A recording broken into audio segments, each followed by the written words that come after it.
আন্দোলন কর্মসূচি জানিয়ে কথা বলার কথা, তার আগে আমি যখন এই অনুষ্ঠানের কথা প্রচার করলাম, একটা প্রশ্ন আমরা বারবার পাচ্ছি, বারবার আসছে আমার কাছে, সেটা হচ্ছে যে ছাত্রলীগের মধ্যে শিবির ঢুকলো কিভাবে?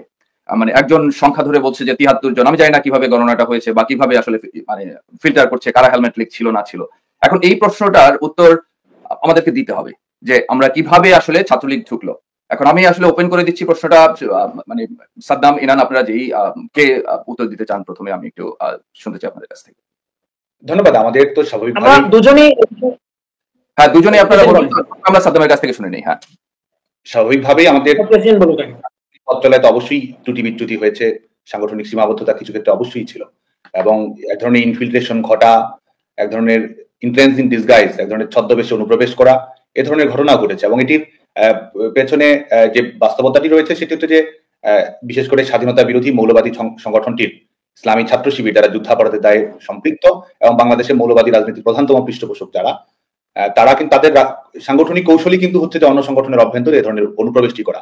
এবং এটি বাংলাদেশ ছাত্রলীগের ক্ষেত্রেই শুধু নয়, আমরা কিন্তু প্রগতিশীল অন্যান্য অপরাপর ছাত্র সংগঠনগুলোর ক্ষেত্রেও কিছু বাস্তবতা রয়েছে, সামাজিক সাংস্কৃতিক সংগঠনগুলোর ক্ষেত্রেও কিছু বাস্তবতা রয়েছে, সাংবাদিক সমিতির ক্ষেত্রেও কিছু বাস্তবতা রয়েছে। তো এটি হচ্ছে একটি বাংলাদেশ ছাত্রলীগ তো স্বাভাবিকভাবে একটি ওপেন ছাত্র সংগঠন। তো আমাদের যেটি হয় সেটি হচ্ছে যে আমরা তো বাংলাদেশের সকল ছাত্র সমাজের জন্য আমাদের সংগঠনটি উন্মুক্ত থাকে, যারা আমাদের বিশেষ করে জাতির পিতা বঙ্গবন্ধু শেখ মুজিবুর রহমানের আদর্শ এবং সংগ্রাম, মুক্তিযুদ্ধের মূল্যবোধকে ধারণ করে শিক্ষার্থীদের অধিকার আদায়ে ভূমিকা রাখতে চায়, তাদের সবসময় আমরা সংগঠনে আমরা স্বাগতম জানাই। কিন্তু আমরা মনে করি যে আমাদের আসলে এই স্ক্রিনিং প্রসেসটি আসলে রিভিজিট করার সুযোগ রয়েছে, কারণ যেহেতু এটি ঘটছে সময়ের হেরফেরে নানা সময় এটি ঘটেছে, এটির কারণে স্বাভাবিকভাবে আমাদের কর্মপ্রক্রিয়াকে প্রশ্নবিদ্ধ করার একটি প্রচেষ্টা সবসময় থাকে, এবং আজকে তো এটা আমাদের মুখ থেকে বলার প্রয়োজন নেই, তাদের মুখ থেকে এটা আমরা শুনতে পাচ্ছি। তো আমরা মনে করি যে বাংলাদেশ ছাত্রলীগ আমরা অবশ্যই এই জায়গা থেকে আরো সতর্ক ভূমিকা পালন করার সুযোগ রয়েছে, এবং আমরা সেই কারেকশন গুলো আমরা বিশ্বাস করি যে আমাদের সংগঠনে অবশ্যই অ্যাডজাস্ট করা হবে। আচ্ছা, শাকিনাল, আপনি একটু বলেন। জি, ধন্যবাদ। দেখুন, আমি এই জায়গাটায় যে পয়েন্টে উল্লেখ করব, বাঙালি কিন্তু খুব সরল চরিত্রের, বাঙালি খুব উদার মন একটি জাতি। আমরা বাঙালি খুব আপ্যায়ন পরায়ণ, অতিথি পরায়ণ, মানুষকে কাছে টানার মানসিকতা ধারণ করে। যারা প্রকৃত বাঙালিয়ানা চেতনায় বিশ্বাস করে, বাঙালির সংস্কৃতিতে বিশ্বাস করে, তারা কিন্তু একটু মনটা বড় হয়, হৃদয়টা বড় হয়, তারা যে কাউকে সহজেই বিশ্বাস করে আপন করে নিতে চায়। তো আমরা সেই পলাশী থেকে যদি ঘাটি, ইতিহাসটা ঘেটে দেখি, আমরা মির্জাফরকে দেখেছি,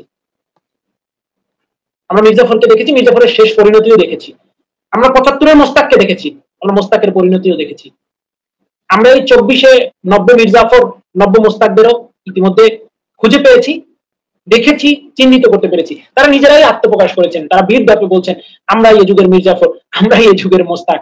তো আসলে আমি এই জায়গাটিতে দর্শকদের উদ্দেশ্যে, আমার যারা এই অনুষ্ঠানটি দেখছেন তাদের উদ্দেশ্যে একটি প্রশ্ন আছে, বা আমার ছাত্রলীগের নেতাকর্মীদের উদ্দেশ্যে, যে আমার ছাত্রলীগের কোনো ভাইকে, বোনকে, বন্ধুকে যদি কোটি টাকাও দেওয়া হয় যে তোমাকে ছাত্র শিবিরের রাজনীতি করতে হবে, in this guys I can assure you, আমার ছাত্রলীগের কোন নেতাকর্মীকে আপনি এই পথে নিতে পারবেন না।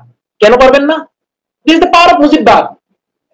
পিতা মুজিবের আদর্শ তো আমার হৃদয়ে, আমাকে তো বললেই আমি অন্য আদর্শের ছায়াতলে যেতে পারবো না, যেটা আমি সম্পূর্ণ বিরোধী।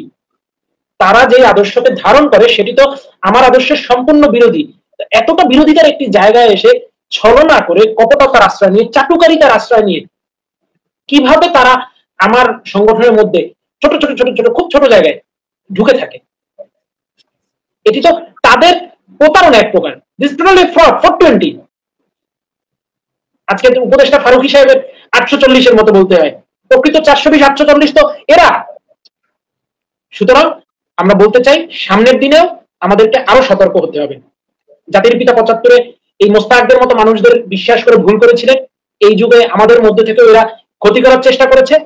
সামনের দিনে অবশ্যই যারা যে পর্যায়ে বাংলা ছাত্রলীগকে নেতৃত্ব দেব, তারা এই বিষয়গুলোকে ব্যাপকভাবে মাথায় রাখতে হবে।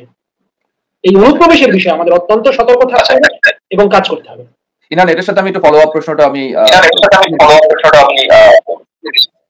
সেটা হচ্ছে, ঢাকা বিশ্ববিদ্যালয়ে ছাত্রলীগ নিপীড়ন চালিয়েছে এরকম একটা প্রচারণা কিন্তু শিবির চালাচ্ছে, ব্যাপকভাবেই চালাচ্ছে, মানে সাধারণ ছাত্রছাত্রীদের উপর যে নির্যাতন চালিয়েছে। এখন এই ব্যাপারে মানে আপনাদের বক্তব্যটা কি? দেখুন, তো সম্পূর্ণ মিথ্যা, বানোয়াট, উদ্দেশ্যপ্রণীত এবং হয়রানিকর, বিভ্রান্তিমূলক, অনভিপ্রেত একটি বক্তব্য। আজকে যে মানুষটিকে নিয়ে আপনি স্টুডিওতে কথা বলছেন, জনাব সাদ্দাম হোসেন, সে ঢাকা বিশ্ববিদ্যালয় কেন্দ্রীয় ছাত্র সংসদ নির্বাচনে ইতিহাসে 28 বছর পরে অনুষ্ঠিত ছাত্র সংসদ নির্বাচনে ইতিহাসে সর্বোচ্চ ভোট পেয়ে নির্বাচিত হয়েছে ছাত্রলীগ মনোনীত প্যানেল থেকে।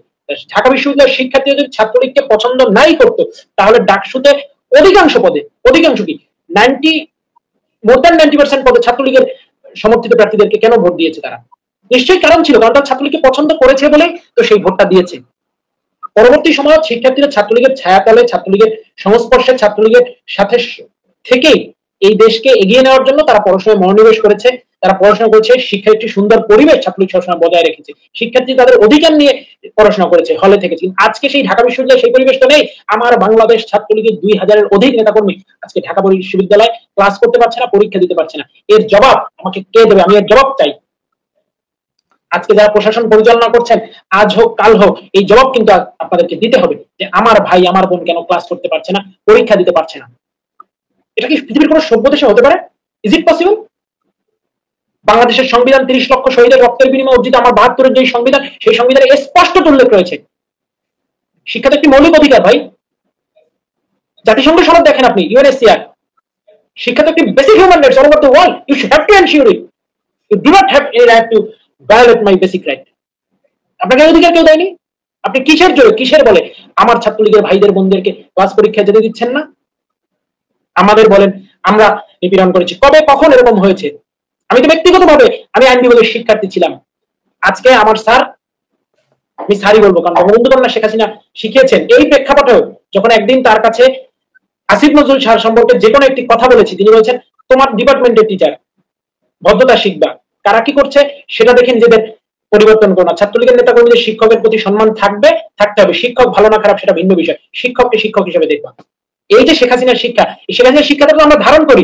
এই স্যার আমাদের ক্লাস করেছেন, তিনি তো বরাবরই বিভিন্ন রকম কথাবার্তা বলেছেন। কোনোদিন কি তার সাথে কোনো অসদাচরণ করেছে ছাত্রলীগের ছেলেমেয়েরা?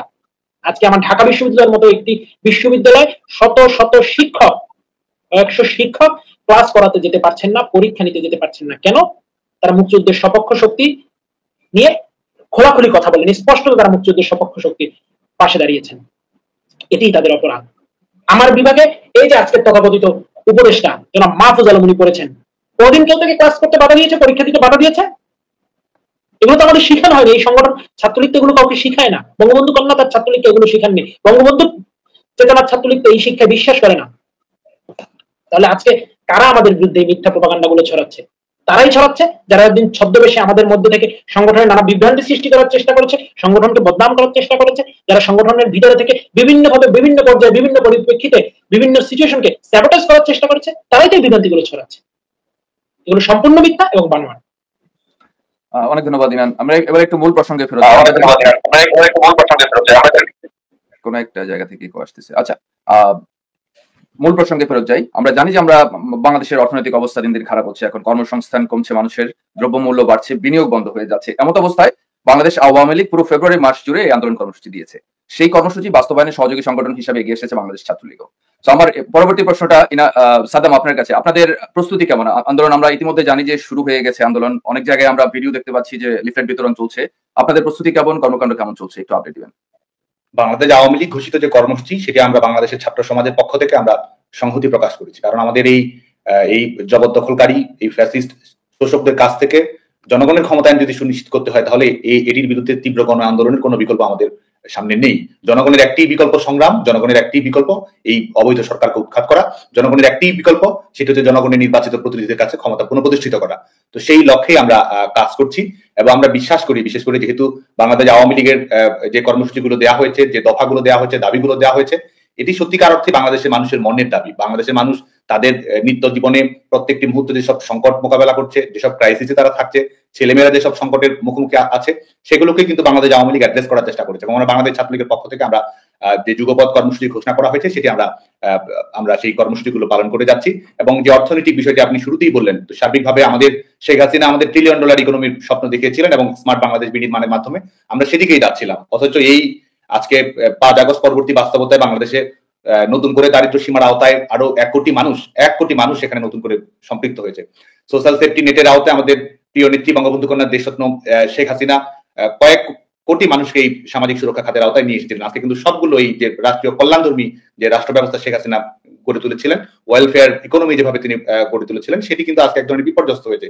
টিসিবি কার্ড কিভাবে 40 লক্ষাধিক যারা একেবারে স্বল্প আয় করে তাদের বাতিল করা হয়েছে, সেটি তো আমরা দেখছি। আর যদি বৈশ্বিক ট্র্যাক রেকর্ড আপনি দেখেন, গোটা বাংলাদেশ গোটা পৃথিবীতে মূল্যস্ফীতির কথাটাই যদি দেখেন, সেই মূল্যস্ফীতি কখনো 5.96 এর মধ্যেই থেকেছে, অথচ বাংলাদেশে সার্বিক মূল্যস্ফীতি 11.38, খাদ্য মূল্যস্ফীতি সেটা 14 ছুঁই, যেটি বাংলাদেশের ইতিহাসের ট্র্যাক রেকর্ড করেছে। এবং এই সমস্যাগুলো তারা নিরসন না করে তারা করছেটা কি? তারা একদিকে তারা এক এক সময় এক এক ধরনের ঘোষণা দিচ্ছে, কোনো ধরনের পরিকল্পনা নেই। এবং সর্বশেষ আমরা দেখলাম যে ভ্যাট ট্যাক্স সেটি বাড়িয়ে দেওয়া হলো 15% করে, এবং আপনি ফোনে কথা বলবেন সেটি আওতায় আসছে, আপনি বাজারে গিয়ে কোনো কিছু কিনবেন সেটি এই ভ্যাট ট্যাক্সের আওতায় আসছে। তারা এইদিকে ভ্যাট ট্যাক্স বাড়িয়ে দিচ্ছে, জনগণের পকেট থেকে রাষ্ট্রীয় কোষাগারে টাকা নিচ্ছে, আর বিপরীতে তারা গ্রামীণ ব্যাংকে একেবারে তারা বিচার বিভাগকে সম্পূর্ণ নিয়ন্ত্রণ করে। বিচার বিভাগ বলে তো আলাদা কিছু নেই, বিচার বিভাগ হচ্ছে এক্সিকিউটিভের একটা এক্সটেনশনে পরিণত হয়েছে।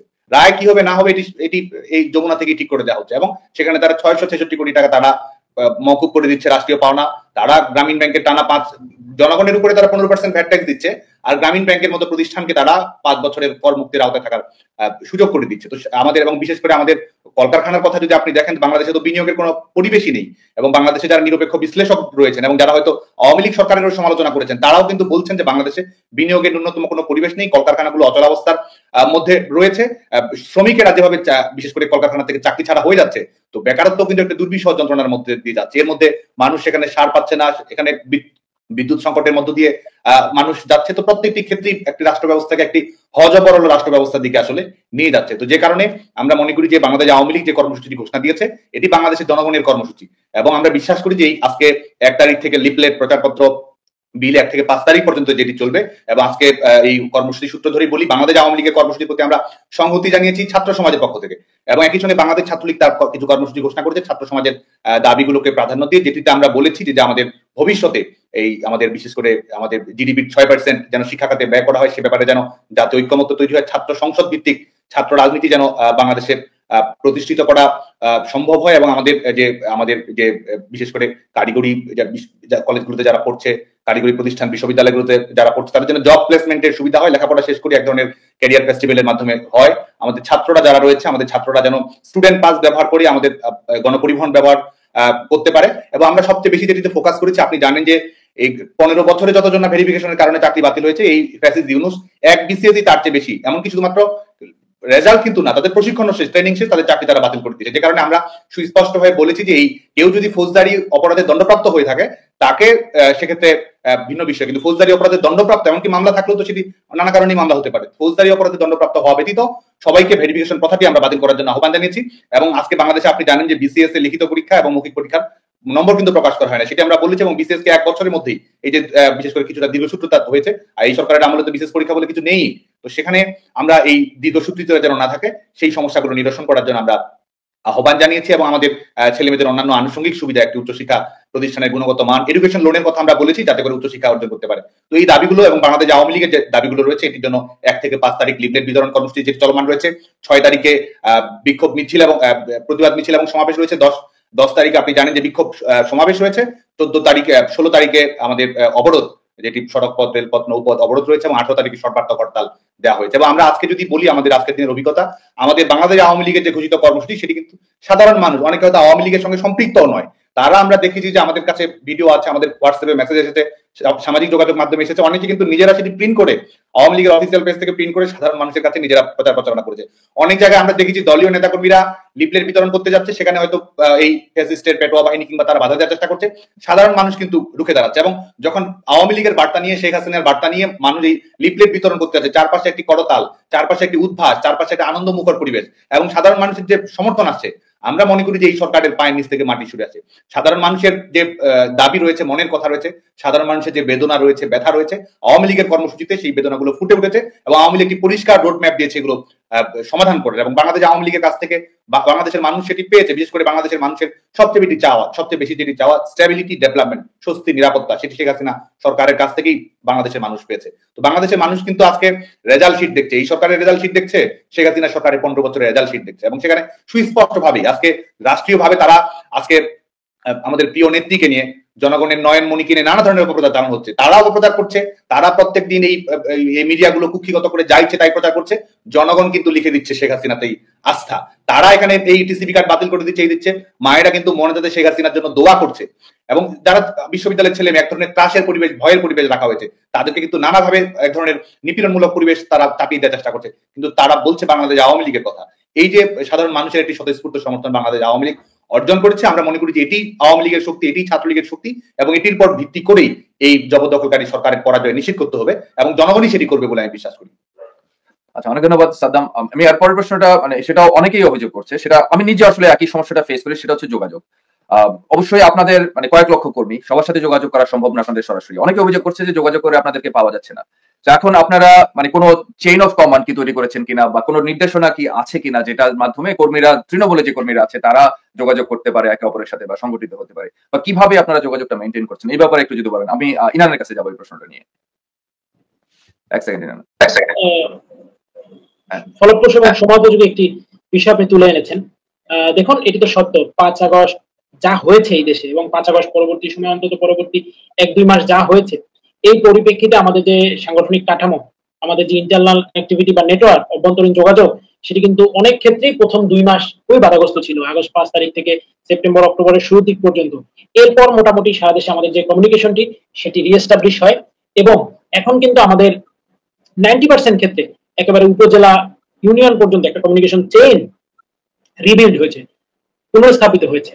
আমি আমার নেতাকর্মীদের অনুরোধ করবো, যারা ওয়ার্ডের নেতাকর্মী রয়েছেন, ইউনিয়নের ওয়ার্ড বলছি, তারা ইউনিয়ন পর্যায়ে যোগাযোগ করুন। ইউনিয়ন পর্যায়ে যদি যোগাযোগের কোনো সমন্বয়হীনতা দেখা দিতেই পারে। আসলে অনেকে অনেক রকম বিপদে আছে, এটা বলা যায় না। আমার ভাইদের, আমি বন্ধুদের আমি বলবো, দেখুন, এই মুহূর্তটি কারোর উপর রাগ করে থাকার সময় নয়। অনেকে অনেক রকম বিপদে থাকতে পারেন, হয়তো আপনি জানেনও না। আজকে আমরা দেখছি বিভিন্ন জায়গায় ছাত্রলীগের নেতাকর্মীদের লাশ পড়ে থাকছে, আওয়ামী লীগের নেতাকর্মীদের লাশ পড়ে থাকছে, জবাই করা লাশ বিভিন্ন ঝোপে ঝাড়ে পাওয়া যাচ্ছে, গাছের সাথে ঝুলানো অবস্থায় পাওয়া যাচ্ছে। কে জানে আপনি আপনার যেই নেতাকে, আপনার যেই ভাইকে একটা দিক নির্দেশনার জন্য খুঁজছেন, সে যে আজ লাশ হয়ে যায়নি, এটির বা নিশ্চয়তা কি? সুতরাং কেউ কারোর উপর রাগ না রেখে সবাই সবার প্রতি সহানুভূতি, মমত্ববোধ, ভ্রাতৃত্ববোধ রেখে, হয়তো আপনি আপনার ইউনিয়নের প্রেসিডেন্ট সেক্রেটারিকে পাচ্ছেন না, আপনি ভাইস প্রেসিডেন্ট, জয়েন্ট সেক্রেটারি বা সাংগঠনিকের সাথে কথা বলুন, তাকেও পাচ্ছেন না, ঠিক আছে, আপনি উপজেলা পর্যায়ে নেতৃত্বের সাথে কথা বলুন। ইউনিয়ন থেকে উপজেলা পর্যায়ে কমিউনিকেশনের জন্য গ্যাপ হলে জেলা পর্যায়ে কথা বলুন। জেলা থেকে কেন্দ্রীয় নেতৃবৃন্দ, আমাদের দায়িত্বপ্রাপ্ত যারা রয়েছেন, তাদের সাথে যোগাযোগ করুন, অথবা জেলা পর্যায় পর্যন্ত সরাসরি প্রেসিডেন্ট এবং আমার নিয়মিত, একেবারেই নিয়মিত যোগাযোগ হচ্ছে জেলা, মহানগর, বিশ্ববিদ্যালয় পর্যায় পর্যন্ত। এর বাইরে বিভিন্ন জায়গায়, কয়েকশো উপজেলায়, আমাদের তো প্রায় 1,500 উপজেলা মর্যাদার সংগঠন, উপজেলা, পৌর, কলেজ, এই ধরনের ইউনিট, সেই পর্যন্ত কিন্তু আমাদের মোটামুটি একটা নিয়মিত কম বেশি যোগাযোগ হচ্ছে। তো তারপরেও যদি যে কারো জায়গা থেকে কমিউনিকেশনের গ্যাপ মনে হয়, সে সরাসরি যোগাযোগ করতে পারে। অন্যথায় আমাদের যে সাংগঠনিক চেইন রয়েছে সেটি রিএস্টাবলিশ হয়েছে। হয়তোবা কেউ নিরাপত্তাজনিত কোনো নাম্বার পরিবর্তন করেছে, আপনার কাছে না থাকলে আপনার পাশের ইউনিয়নের কোনো বন্ধুর কাছে আছে, কেউ জেলা পেন্সিলের নাম্বার খুঁজছেন, পাচ্ছেন না, সে তার পাশে, আপনার ইউনিয়নে হয়তো বা কারো কাছে নাম্বারটি এখনো পৌঁছেনি, আপনি আপনার পাশের ইউনিয়নে যোগাযোগ করুন, অবশ্যই আপনি পেয়ে যাবেন। অধিকাংশ জায়গায় আমাদের যারা ইউনিট প্রধান রয়েছে তারাও পুনরায় আবার অ্যাক্টিভ হয়েছেন এবং সংযোগটি স্থাপন করেছেন। আমাদের যে চেইনটি, সাংগঠনিক কাঠামোর নেটওয়ার্কটি, আমাদের তো কয়েক মিলিয়ন নেতাকর্মী, এই মিলিয়ন নেতাকর্মীর মধ্যে আমাদের যে কাঠামো বা ডেকোরাম বা চেইন ছিল, সেটি স্রষ্টার পরম কৃপায় আবার আমরা পুনর্স্থাপিত করতে পেরেছি। এবং বঙ্গবন্ধু কন্যা দেশরত্ন শেখ হাসিনার যে নির্দেশনা ছিল, তার যে ডিরেকশন ছিল, এবং এমনকি আমরা খুব অবাক হয়েছি, আসলেই চোখে জল চলে আসছে, চোখে পানি চলে আসছে, দুঃখিত। মানে বঙ্গবন্ধু কন্যার কর্মী হতে পেরেছি। তিনি 5 আগস্ট থেকে পুরো আগস্ট মাস জুড়ে আমি এবং প্রেসিডেন্ট কিন্তু আসলে কমিউনিকেশনের বাইরে ছিলাম নিরাপত্তা জনিত কারণে।